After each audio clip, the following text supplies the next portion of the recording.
ಕಳೆದ 6 ತಿಂಗಳಲ್ಲಿ ಅಂದರೆ ಜನವರಿಯಿಂದ ಇದುವರೆಗೆ ನೋಡಿದರೆ 2471 ಡಾಗ್ ಬೈಟ್ ಆಗಿದೆ. ಮತ್ತು ಡೆತ್ಸ್ ಇದು ಇಲ್ಲಿಯವರೆಗೆ 6 ಡೆತ್ಸ್ ಆಗಿದೆ.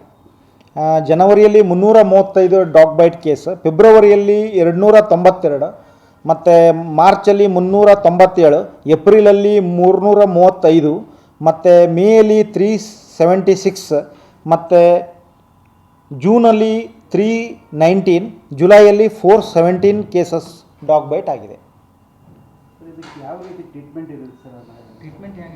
ಇದಕ್ಕೆ ಡಾಗ್ ಬೈಟಲ್ಲಿ ನಾವು ಡಾಗ್ ಬೈಟಕ್ಕೆ ಆ್ಯಂಟಿ ರೇಬೀಸ್ ಇಂಜೆಕ್ಷನ್ ಏನು ಮಾಡ್ತೇವೆ, ಬಂದ ಕೂಡಲೇ ನಮ್ಮಲ್ಲಿ ಕ್ಯಾಸುವಲ್ಟಿಯಲ್ಲಿ ನಾವು ಏನು ಮಾಡ್ತೇವೆ, ಬಂದ ಕೂಡಲೇ ಆ್ಯಕ್ಚುಲಿ ಡಾಗ್ ಬೈಟ್ ಕೇಸಲ್ಲಿ ಫಸ್ಟ್ ನಾಯಿ ಕಚ್ಚಿದ ಮೇಲೆ ಇಮಿಡಿಯೇಟ್ಲಿ ವಿದಿನ್ 24 ಅವರ್ಸ್ ಒಳಗೆ ಅವರು ಅದು ವ್ಯಾಕ್ಸಿನ್ ತೊಗೊಳ್ಬೇಕು. ಆ್ಯಕ್ಚುಲಿ ಜನ ಏನು ಮಾಡ್ತಾರೆ ಅಂದರೆ ಒಂದಿನ ನಿಗ್ಲೆಕ್ಟ್ ಮಾಡ್ತಾರೆ. ಯಾರಿಗೂ ಯಾಕೆ ಡೆತ್ ಆಗ್ತದಂದರೆ ಒಂದು ಸಲ ರ್ಯಾಬೀಸ್ ಬಾಡಿಯಲ್ಲಿ ಪಸರಿಸಿದಾದ ಮೇಲೆ ಏನೂ ಟ್ರೀಟ್ಮೆಂಟ್ ಮಾಡಿದರೂ ಅದು ಫಲಕಾರಿ ಆಗೋದಿಲ್ಲ.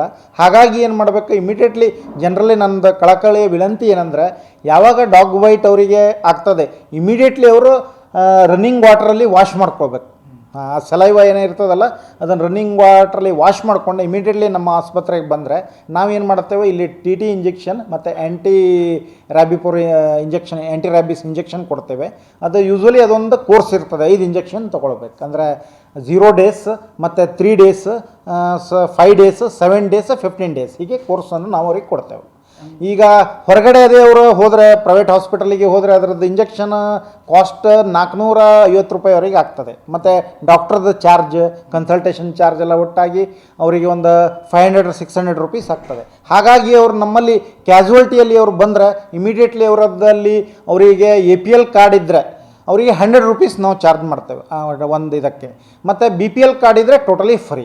ನಾವು ಕ್ಯಾಸುವಲ್ಟಿಯಲ್ಲಿ ಬಂದು ಕ್ಯಾಸುವಲ್ಟಿ ಕೌಂಟರ್ದಲ್ಲಿ ಅವರ ರಿಜಿಸ್ಟ್ರೇಷನ್ ಮಾಡಿದರೆ 10 ರೂಪಾಯಿ 10 ರೂಪೀಸ್ ಕೊಟ್ಟು ರಿಜಿಸ್ಟ್ರೇಷನ್ ಮಾಡಿದರೆ ಇಮಿಡಿಯೇಟ್ಲಿ ನಾವು ಕ್ಯಾಸುವಲ್ಟಿಯಲ್ಲಿ ಆ್ಯಂಟಿ ರ್ಯಾಬೀಸ್ ಇಂಜೆಕ್ಷನ್ ಕೊಟ್ಟು ಅವರಿಗೊಂದು ಕಾರ್ಡ್ ಮಾಡ್ತೇವೆ.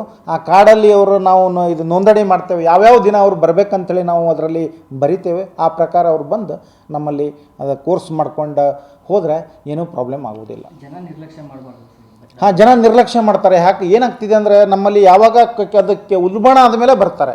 ಈಗ ಏನು ಮಾಡ್ತಾರೆ, ಅದಕ್ಕೇನು ಇರೋದಿಲ್ಲ, ಅದರ ನಾಯಿ ಚೆನ್ನಾಗಿದೆ, ನಾವು ಅದಕ್ಕೇನು ಇಂಜೆಕ್ಷನ್ ತೊಗೊಳ್ಳೋದು ಜರೂರತ್ತಿಲ್ಲ ಅಂಥೇಳಿ ಅವರು ನೆಗ್ಲೆಕ್ಟ್ ಮಾಡ್ತಾರೆ. ಒಂದು ಸಲ ಅದರ ರ್ಯಾಬೀಸ್ ಬಾಡಿಯಲ್ಲಿ ಆವರಿಸಿದ ನರಮಂಡಲ ಅಂದರೆ ಮೇಯ್ನ್ ಅಂದರೆ ಅದು ಮೆದುಳಿಗೆ ಎಫೆಕ್ಟ್ ಮಾಡ್ತದೆ. ಒಂದು ಸಲ ಎಫೆಕ್ಟ್ ಮಾಡಿದ ಮೇಲೆ ನಾವು ಏನೂ ಮಾಡಿದ ಎಷ್ಟೇ ಟ್ರೀಟ್ಮೆಂಟ್ ಕೊಟ್ಟರು ಆ ರೋಗಿ ಗುಣಮುಖ ಆಗೋದು ಸ್ವಲ್ಪ ಕಷ್ಟ ಸಾಧ್ಯವೇ ಇದೆ.